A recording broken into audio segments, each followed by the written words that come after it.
with Jackson Cloud. I'm Jamin. I'm Casey. And I'm Olivia. And today we find ourselves on the story of the woman and the dragon. Or in English, dragon. Mm-hmm. And a great sign appeared in heaven. A woman clothed with the sun. It sounds insulting when I don't keep going, right? Yeah, a little bit. It does, yes.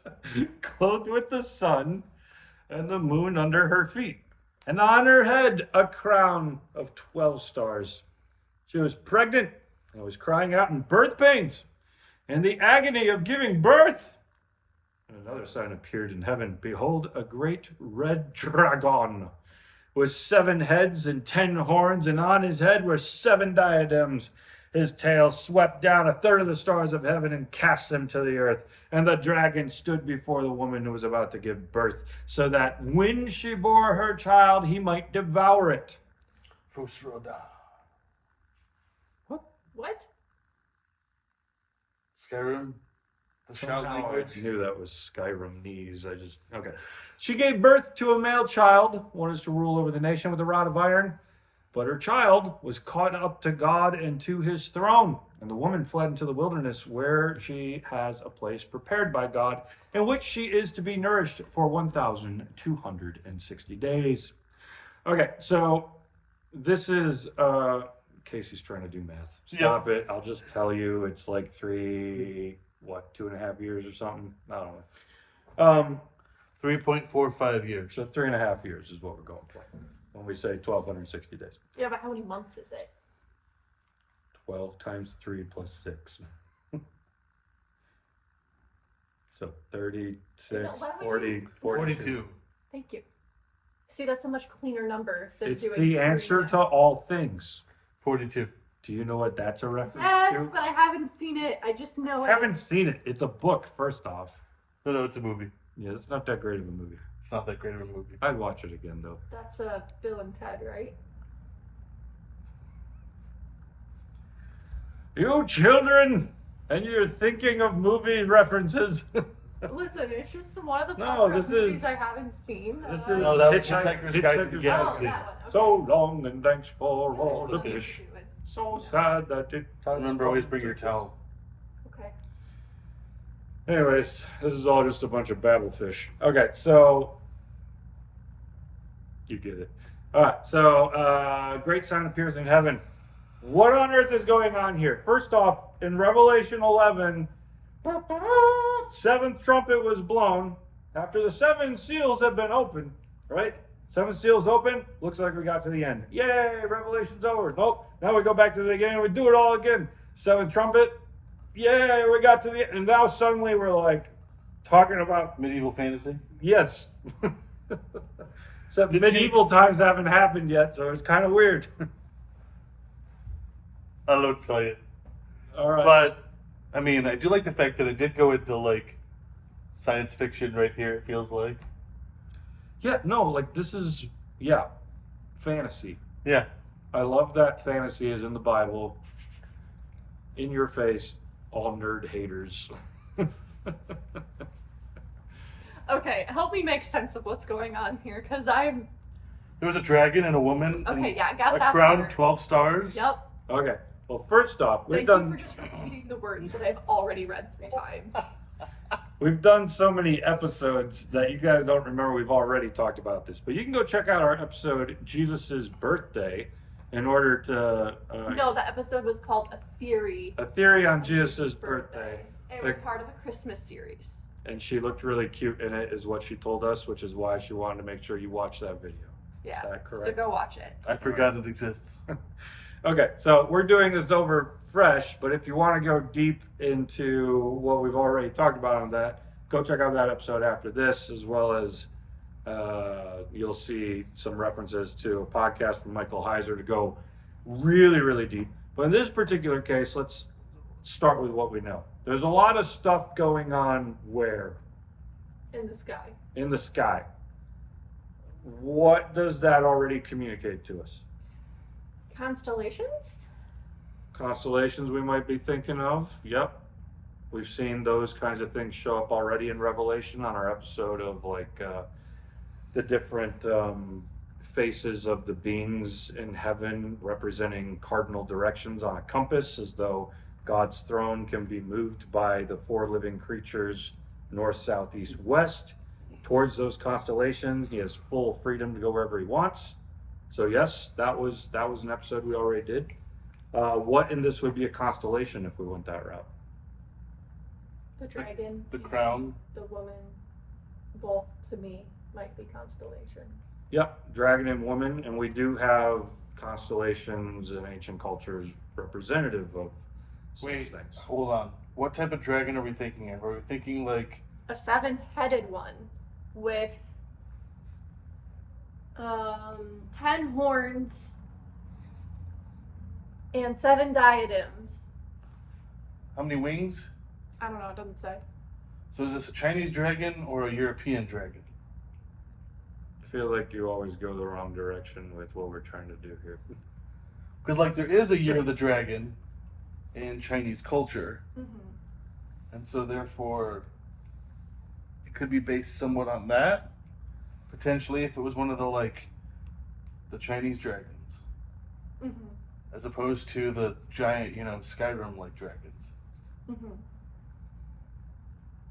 Okay, well, I think the point at the moment is dragon constellation in some way. But But what picture do they see? that's what I'm helping us figure out.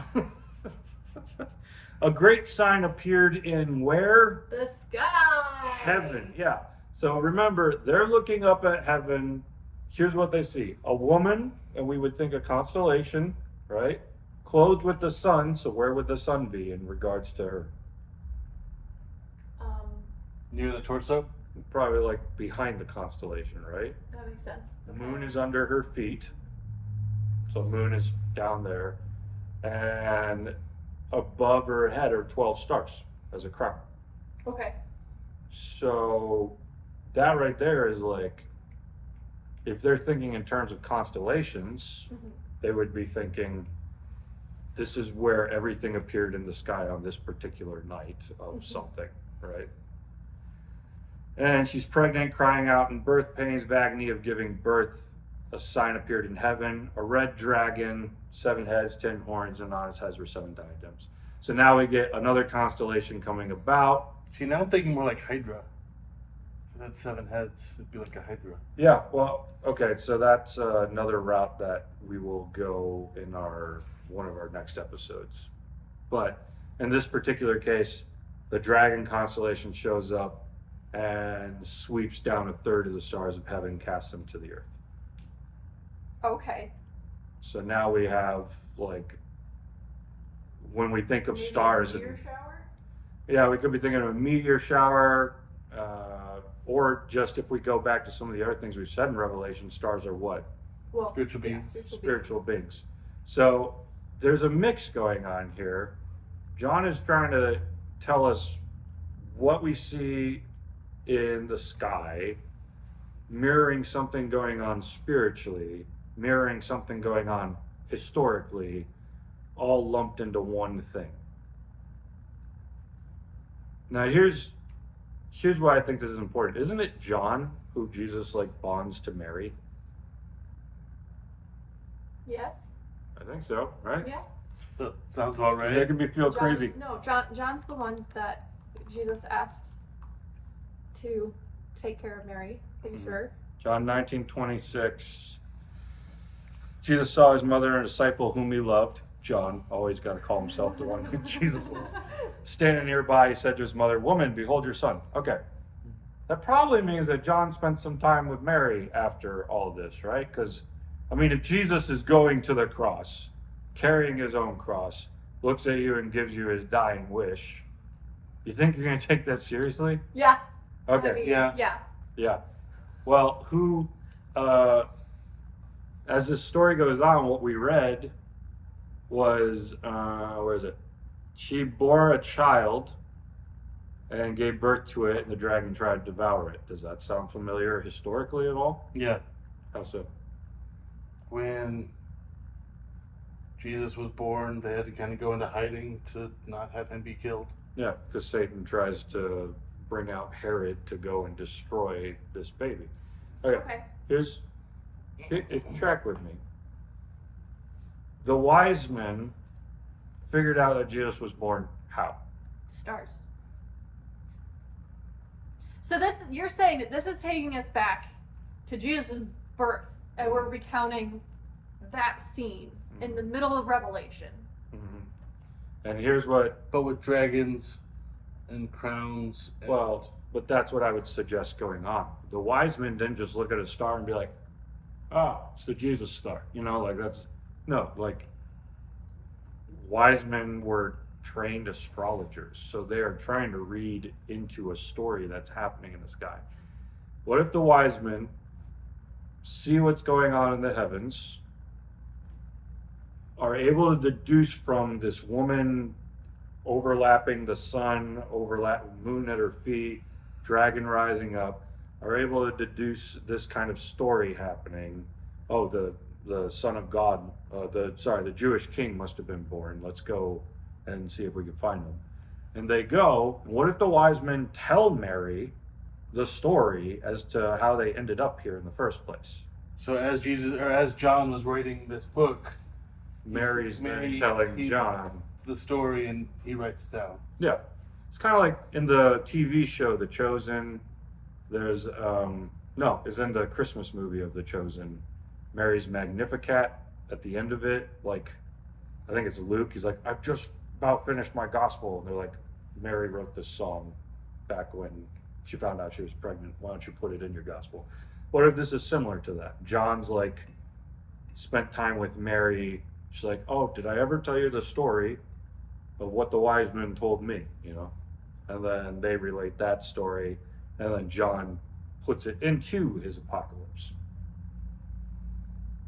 Because we could quote Paul here too. Paul says that the reason everybody has had a chance to know who God, the reason that everybody knows who has heard the good news of the gospel about Jesus is because the heavens have declared it themselves. That's Paul quoting a psalm. Okay. Which to us sounds pretty radical, like, well, Paul, that doesn't mean everybody's heard about Jesus. But what if his point is like, no, it's hard to miss what's going on up in the sky. Like, we all saw the star, you know? If Paul's saying, like, essentially, like, even constellations have aligned to proclaim the very good news of that Bethlehem star that represented the Christ, this could be all that. They followed a star to get to Jesus. Maybe these I could see it. It would make sense why, if the wise men made up these constellations, why we don't know what they look like in constellation form, because... Well, so here's the thing, and this is where the research goes too deep for me to really keep up with it, so I'll just tell you where it ends. With people like Michael Heiser, there's been some people who have done a lot of research of this exact constellation, where it would end up in the sky and all of that. And they're able to kind of like go through the history of where stars have always crashed and over time, and it all lines up on one day, which they propose is like, maybe this was Jesus' birthday. Like, this was the day that he was born. And this is the story being told right here. It's being told from different perspectives. One, the constellation, heavenly perspective of what the wise men saw. Two, the perspective of a fantasy, a woman's about to give birth, but Herod, Satan, tries to eat it up, which fits well into Revelation's perspective of princes and principalities, earth and spiritual principalities colliding into one unit. Herod and Satan are pictured in the same light in that case. She gives birth to a male child, one who is rule all the nations with a rod of iron. That's references to the Psalms as to the Messiah who is to come. So Mary gives birth to Jesus, and her child's caught up to the throne. Which one's that? That would be Jesus. There's resurrection, right? So now we just skip right to the end. Satan tried to eat Jesus, not only that time, but even on the cross, if you will. That's an attempt to try to kill Jesus. But instead, Jesus was resurrected. And the woman fled into the wilderness, where she had a place prepared by God in which she is to be nourished for 1,260 days. What did we do with that last one then? If the woman is Mary and she flees to the wilderness, Now what? Well, is that like when they were fleeing from Herod? And they Could go to be, Egypt. unless Jesus was just caught up to resurrection. In which case, did she flee following the resurrection? Maybe. We don't really know what happened to Mary after the resurrection. Thank you. You go a route that I don't usually come across with this one, because based on everything I said right here, people then usually go the route of, well, the woman is kind of really, it's Israel. Like, Israel was going to give birth to the Messiah. And so Satan's been trying to destroy Israel, but Israel did give birth to the Messiah and he was resurrected. That also works, right? It's not as poignant. It takes out the whole John spending time with Mary element, the wise men element. But I wouldn't discount that. I would say God has a way of telling things that operate not just on two wavelengths, they operate on several. So we could be saying this is Israel, we could be saying this is Mary, and we could be saying that this is the church. Interpreters take it all different directions. But what Olivia just said, I would be apt to go that route based on the way that I just proposed to you. What if Mary went into hiding after this? Is that like impossible to think of? Like her son just was murdered brutally on a cross in front of her? Maybe the hiding is representative of her period of mourning Mm-hmm. for Jesus, her son. Yeah, she flees into the wilderness. Her life, I doubt it's at stake. You don't usually like, now let's kill their mom, you know, Right. but like she gave birth to like one of the big opponents of the religious leaders, so might even be like John and the other disciples like, let's take Mary somewhere and keep her Make safe. sure for that a bit. she's spiritually safe. Yeah. So yeah, I think it could operate on that wavelength. But it's not the first time we've seen 1260 days either. We just saw this in our last chapter in Revelation 11, that the prophets who are supposed to witness, the two prophets, you remember them, the two witnesses who can speak fire out of their mouths, they prophesy for 1,260 days in sackcloth, which is kind of like a mourning or grieving or repentance type thing. So right there, we saw means of difficulty, but not exactly in a bad way. And we just saw it again with the woman who is grieving for difficulty as well. And if we were to fast forward into our next chapter, we would see that a beast rises up for 42 months, which is 1,060 days. 1,260 days. And that beast is going to be able to just live into his evilness without being stopped for 3.5 years. So, if that's what we're really thinking of here, let's put those three verses together, the 1260 days, right? Mm-hmm. On one part of the 1260 days, we have prophets saying, repent, this isn't okay, right? On one part of the 1260 days, we have holy people like Mary, I gotta hide, my life is at risk. At 1260 days, we have the beast exercising his full authority without being stopped. He's just living into his evil. Those all line up pretty well, right? Yeah. The beast lives into his evil, Christians have to hide, and the prophets have to speak. So whatever's going on with Mary or Israel or the church fleeing into the wilderness, that all kind of fits into the image of like great evil has arisen. In fact, there's a passage that just came to my mind from Jesus. Jesus, when he's talking about the end that's coming, he tells people, woe to you who are with child and those who nurse babies in those days.